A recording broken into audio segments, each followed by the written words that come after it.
জয়রাম বন্ধুরা, দেখো কাঁচা আমের আমসত্ত্ব বানাবো আমি।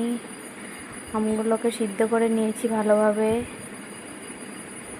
এই যে শুকনো লঙ্কাগুলো একটু টেলে নিয়েছি। কড়াইতে একটু জল দিয়ে আমগুলো দিয়ে দিলাম। পরিমাণ মতন বিট নুন আর পরিমাণ মতন চিনি দিতে হবে। এখন একটু ভালোভাবে নাড়াচাড়া করে দেব। শুকনো লঙ্কাগুলো যে তেলে রেখেছিলাম ওগুলোকে একটু গুঁড়ো করে দিয়ে দিলাম। দেখো কালারটা চেঞ্জ হয়ে গেছে, যাতে আমসত্ত্বটা টক টক ঝাল ঝাল মিষ্টি মিষ্টি হয় খেতে। একটু মেশারটা দিয়ে ভালো মতো মিশিয়ে দিলাম। এখন একটা থাল নিয়ে নেব, থালাটার মধ্যে একটু তেল দিয়ে দেব।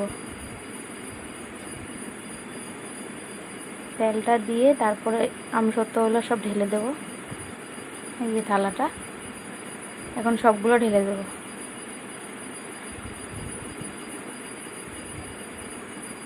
এখন এটা 2-3 দিন রোদে শুকাতে হবে, তারপরে আমসত্ত্বটা রেডি হয়ে যাবে। এই দেখো, এই রোদে শুকানো হয়ে গেছে। এখন ভালোভাবে কেটে নিচ্ছি আমসত্ত্বটাকে।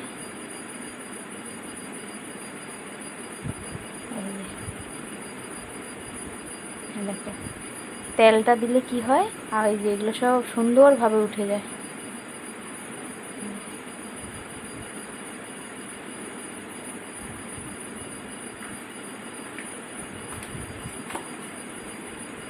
এই দেখো আমার আমসত্ত্বটার ফাইনাল লুক কেমন হয়েছে তোমরা বলো। Tata, bye bye.